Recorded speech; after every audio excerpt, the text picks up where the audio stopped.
பார்வதி பதையார் மகாதேவா திருநாடுடைய சிவனையை போற்றி எந்நாட்டவருக்கும் நிறைவாக போற்றி. வருடந்தோறும் மார்கழி மாதம் வரக்கூடிய ஆருத்ரா தரிசன வைபவம் இந்த வருஷம் நம்ம கோயிலில் சிறப்பாக நடக்க போகுது. இது கிட்டத்தட்ட பார்த்திங்கன்னா 16 ஆண்டுகளாக தொடர்ச்சியாக இந்த ஆருத்ரா தரிசன வைபவம் நம்ம கோயிலில் நடக்குது.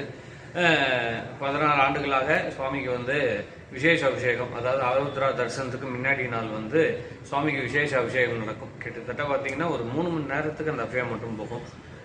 நம்ம சிதம்பரத்தில் எந்த அளவுக்கு சிறப்பாக இருக்கோ அந்த அளவுக்கு நம்ம கோயிலையும் வருடம் நடந்துக்கிட்டு இருக்கு. அந்த விசேஷமானது வருகின்ற ஜனவரி 2, 2026 அன்னைக்கு சாயந்தரம் சுவாமிக்கு அபிஷேகம். நீங்கள் இப்போ பார்த்துக்கிட்டு இருக்க இந்த இடத்துல திரளான பக்தர்கள் இருப்பாங்க. இந்த இடத்துல கிட்டத்தட்ட ஒரு 3 மணி நேரம் நடராஜ பெருமானுக்கு சிவகாமி அம்பிகைக்கும் மகா அபிஷேகமானது நடைபெறும்.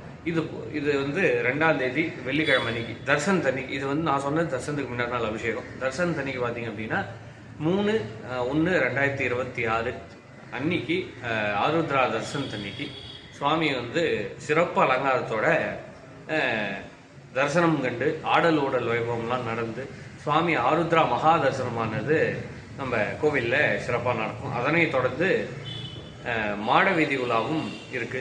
இந்த சமயத்தில் பக்தகோடி பெருமக்கள் அனைவரும் வந்திருந்து நடராஜ பெருமான் அருளை பெறுமாறு அறிவிக்கும்.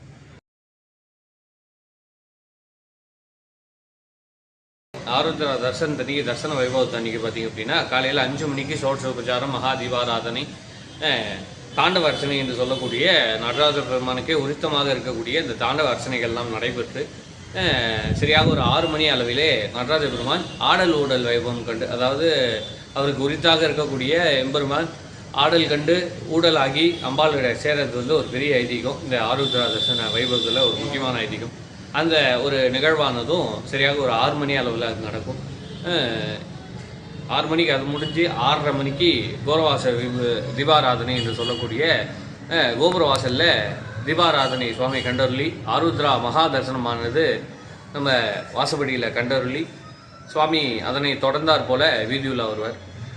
அது சமயம் பக்தகோடி பெருமக்கள், ஆங்காங்கு இருக்கும் கூடிய சிவனாடியா பெருமக்கள் என எல்லோரும் ஒன்று திரண்டு இந்த நடராஜை பெரும் வைபவத்தை ஒன்று சேர்ந்து நடத்துவோம்.